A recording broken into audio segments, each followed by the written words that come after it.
శ్రీ గురుభ్యో నమ. గురు బ్రహ్మ గురు విష్ణు గురుదేవ మహేశ్వర గురు సాక్షాత్ పరబ్రహ్మ తస్మై శ్రీ గురవే నమ. సదాశివసమారంభం వ్యాసశంకర మధ్యమాం అస్మదాచార్య పర్యంతం వందే గురు పరంపరాం కృష్ణం వందే జగద్గురుం. వచన భాగవత పారాయణం ఎపిసోడ్ 2 చెప్పుకోవాలి. ఒకటి ఏం చెప్పుకున్నాం అంటే ఇది ఇప్పుడు ప్రారంభ డైరెక్ట్ ఏంటంటే నా గురించి ఎపిసోడ్ 1 అంతా నా గురించి చెప్పుకున్న విషయాలు మాట్లాడతాను. ఇప్పుడు ఎపిసోడ్ 2లో స్టార్ట్ చేస్తున్నాం. ఇది భాగవతం 1వ రోజు పారాయణం అంటే 7 రోజులు కానీ పెట్టినాను.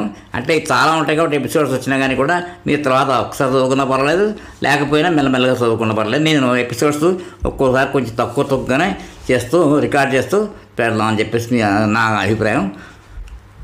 ఇంకా ముందరికి దాటగడదాం. ముందరికి కూడా శ్రీమద్ భాగవత్ సప్తాహం 1వ రోజు పారాయణం.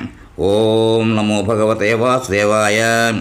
సచ్చిదానంద స్వరూపుడు, ఈ విశాల విశ్వం యొక్క సృష్టి సంహారములకు కారణమైన వాడు, ఆధ్యాత్మిక ఆదిదైవిక ఆదిభౌతికములనే 3 విధములకు దుఃఖములకు అంటే తాపత్రయములను నశింపచేయవాడు శ్రీకృష్ణ భగవానునకు శ్రీ సుఖమహాత్ములకు మేము నమస్కరించదము. ఒకప్పుడు మునులు బ్రహ్మ వద్దకు పోయి భూమి మీద తపస్సు చేయుటకు తగిన స్థలం ఏది అని ప్రశ్నింపగా బ్రహ్మ దర్భతో ఒక వలయం చేసి భూమిపై విడిచింది. ఇది పడిన చోట తపస్సు చేయగిన స్థలము అని చెప్పినట. అది పడిన చోటే నైమిసారణ్యము. ఇతర గోమతీ నది ప్రవహిస్తున్నది. ఇక్కడ మహర్షులు అనేక యజ్ఞయాగాదులు చేశారు. ఆ సమయంలో సూతుడు 18 పురాణాలు ప్రవచించాడట. ఇక్కడే దాదాపు 84,000 మంది మునులతో సౌనక మహర్షి సమావేశమై భాగవత పారాయణం చేశాడని చెబుతారు. ఒకసారి సౌనకుడు సూతమునికి నమస్కరించి ఇట్లు ప్రశ్నించాను. సూత మహాముని, నీవు మహాజ్ఞానివి. భక్తి జ్ఞాన వైరాగ్యం వల్ల లభించిన వివేకము ఎట్లు వృద్ధి చెందును? భక్తజనులు మాయామోహములను తిరస్కరించి ఎట్లు నిశ్చింతగా ఉండగలిగెదరు? కలికాలం మిగుల భయంకరమైనది. అందులో జీవులు సాధారణంగా ఆశ్రయ స్వభావం కలిగి ఉందరు. అట్టి జీవులను పరిశుద్ధులను చేయుటకు అంటే దైవశక్తి సంపన్నులను చేయుటకు సర్వశ్రేష్టమైన ఉపాయం ఏమి కలదు? సూతముని ఇట్లనను. సౌనక మహర్షి, నీ హృదయం నందు భగవద్భక్తి నిండి ఉన్నది కావున మీకు జనన మరణ రూపమగు సంసార భయమును పోగొట్టేది శ్రీకృష్ణుని ప్రసన్న చేసుకున్నట్టు ముఖ్య సాధనము తెలిపేదను. కాలము సర్పం వంటిది. దాని నోటికి ఆహారమయ్యేదమను భయముతో కలియుగమునందరి జీవులు అలమటించెదరు. అట్టి వార్ల భయమును నశింపజేయుట కొరకే శ్రీమద్ భాగవత శాస్త్రము శ్రీ సుఖమహర్షి ప్రవచించెను. మనస్సును పవిత్రమునరించుటకు భాగవతమును మించిన సాధనము వేరేదీనూ లేదు. సుఖమహర్షి ద్వారా భాగవతము విని పరీక్ష మహారాజు ముక్తి పొందాను. సప్తాహ విధానముగా 7 దినములు దీనిని వినిన ఎడల ఇది నిశ్చయముగా ముక్తిని ప్రసాదించను. పూర్వము నారద మహర్షి బ్రహ్మముఖము నుండి వినినప్పటికీ సనకాది మహాములు చెప్పిన సప్తాహ శ్రవణ విధానం గూర్చిన విని వారి ద్వారా మరొకసారి ఈ భాగవత శాస్త్రమును వినను. సనకసనందనాది 4 ఋషులు నిర్మలమైన వారు. ఒక దినము వారు సత్సంగం కొరకై బద్రీనారాయణ క్షేత్రములకు వెళ్ళినప్పుడు వారు నారదుని అంటే అతని దీన వదనను చూసి కారణం అడుగగా తాను లోక సంచారం చేస్తూ యమునా నదీ తీర తటమున అతి దీనురాలైన భక్తి దేవతను తన 2 కుమారులతోనూ జ్ఞాన వైరాగ్యంతో కాబడి తనకు సుఖశాంతులు లేవని తన కథను క్లుప్తంగా చెప్పసాగాను. తాను ద్రవిడ దేశంలో పుట్టి గుజరాత్ను పూర్తిగా క్షీణించినట్లు చెప్పి తరుణోపాయం అడగగా శ్రీహరి నీకు మేలుకు చేకూర్చని చెప్పిన నారదుని భక్తిదేవి పలు ప్రశ్నలు అడిగి సంతృప్తి చెంది పరీక్ష మహారాజు ఇందరకు కలిపురుషుని వధించలేదో చెబుతూ తపస్సు యోగము సమాధి చేత లభించని ఫలము కూడా ఈ కలియుగమునందు కేవలము శ్రీహరికీర్తనం చేతనే సంపూర్ణముగా లభించును. కావున కలియుగమునందు జన్మించు జీవుల సౌఖ్యం కొరకే కలిని ఉంచుటకు సమ్మతించినని చెప్పాను. శ్రీహరి నీడ మిగుల ప్రసన్నుడై నీకు సేవ చేయుటకు ముక్తిని దాసిగాను జ్ఞాన వైరాగ్యమును పుత్రుల రూపంలోనూ ప్రసాదించాను. భూలోకమునందు మాత్రము నీవు ఛాయారూపము ధరించి భక్తులను చక్కగా పోషించదు. అట్లే కలియుగముతో సమానమైన యుగం మరొకటి లేదు, వేరొకటి లేదు అని. కావున ఈ యుగమునందే ప్రతి ఇంటిలో ప్రతి వ్యక్తి యొక్క హృదయమునందును నిన్ను ప్రతిష్ఠించను ఆ శ్రీ మహావిష్ణువు. కానీ మానవులకు అంత సులభంగా భక్తి అలవడదు.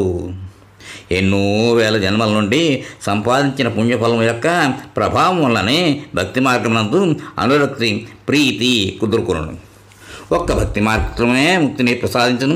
నారదుని మాటలతో భక్తిదేవి తన పూర్వశక్తిని ఉత్సాహము పొందెను. కానీ జ్ఞాన వైరాగ్యములు పూర్వశక్తిని పొందలేకపోవటంతో నారద మహర్షి తన మృదు హస్తములతో నిమిరి బిగ్గరగా ఇద్దరిని లేపినా లేవకపోవటం చేత ఎంతో చింతించుతూ ఉండగా ఆకాశవాణి, మునీంద్ర దుఃఖించవలదు, నీ ప్రయత్నం తప్పక భరించును.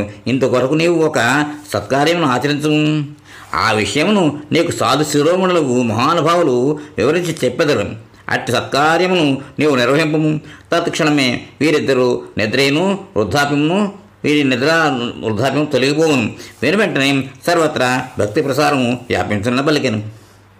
ఇది విని నారదుడు ఆ సత్కార్యం చేయుటకు ఎన్నెన్నో ప్రదేశములకు వెళ్ళను. కానీ తగిన సమాధానము దొరకలేదు. చివరకు నారదుడు మిగులు చింతించుతూ బదరీవనములకు చేరుకుని అచ్చట తపస్సు చేసేదని నిర్దృఢముగా నిశ్చయించుకున్న సమయంలో సనక సనందనాది మునీశ్వరులు ఆయన ఎదుట కనిపించారు. నారదుడు వారిని స్తుతించి ఆకాశవాణి తెలిపిన సత్కార్య సాధనల గురించి తెలుపమని ప్రార్థించాను. అప్పుడు వారు, ఈ భాగవత పురాణం వేదములతో సమానమైనది.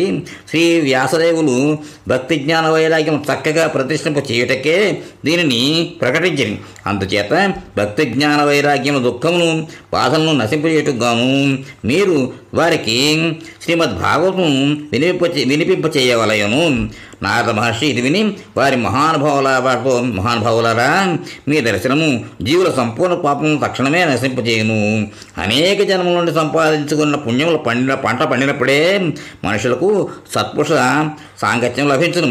అప్పుడు అతనికి అజ్ఞానం వలన కలిగిన మోహము మదములు అనే అంధకారం నశించిపోయి వివేకం ఉదయించును.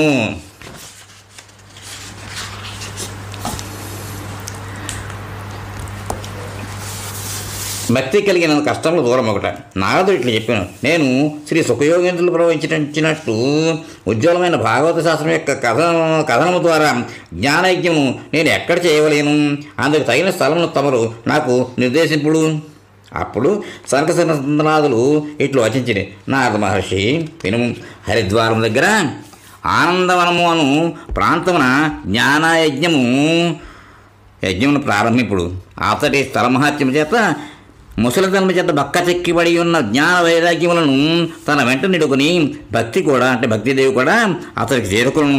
ఈ కథాప్రవచనము తమ కర్ణపటములకు వినిపించినంతనే ఆ ముగ్గురు చైతన్యవంతులై యవ్వన దశను పొంది దిగ్గును లేచి నిలబడెదరు. ఈ విధముగా పలికి నారదునితో వారందరూ శ్రీమద్ భాగవత కథ అమృతమును పానము చేయుట కొరకు సత్వరమే గంగాతీరమును చేరుకునేది. వారు గంగాతటమును చేరుటతోడనే భూలోకము, దేవలోకము, బ్రహ్మలోకము మొదలు అన్ని చోట్లను ఈ కథను గురించి ప్రచారం వ్యాపించిన. ఈ కథాప్రవచనం వినుటకై రసించిన విష్ణు భక్తులు మునిగణములే కాక వేదములు, తంత్రములు, పురాణములు మొదలుగున్నవి రూపము ధరించి వచ్చినవి. కథను వినిపించటకే దీక్ష వహించిన సనందనాదులకు నారద మహర్షి ఉన్నతాసనం సమకూర్చను. వారు మహాత్ములకు నారద మహర్షికి శ్రీమద్ భాగవతము యొక్క మహాత్మ్యము స్పష్టంగా వినిపించసాగారు. ఫలమును ప్రసాదించలో భాగవత శాస్త్ర కథ ధీటుగా గంగా, గయా, కాశీ, పుష్కరం, ప్రయాగ వంటి పుణ్యక్షేత్రులే వీలు నిలువజాలవు. నిత్యము భాగవతం చదువుట, భగవంతుని ధ్యానించట, తులసికి నీరు పోయుట, గోసేవ చేయుట ఈ నాలుగును సమానములు. దీనిని వినుటకై ప్రత్యేక దినముల నియమము లేదు. నిరంతరము దీనిని వినుటే శ్రేయస్కరము. సత్యమును పలుకుతూ బ్రహ్మచర్యమును పాటించి ఎల్లవేళల నందు వినుటయే శ్రేయదాయకమని పరిగణింపబడినది. దేని పుణ్యకార్యము సాధించుటకు దీక్షను వహించట అంత సులభమైన పని కాదు. అందువలన 7 దినములు శ్రవణ విధానము నిర్ణయింపబడినది. నిత్యము శ్రద్ధగా వినుట లేదా మాఘమాసమునందు శ్రవణం చేయటం వలన లభించిన ఫలము కేవలం సప్తాహ శ్రవణం చేసినంతలోనే లభించగలదని శ్రీ సుఖదేవులు నిర్ధారించి చెప్పిరి. ఇక్కడ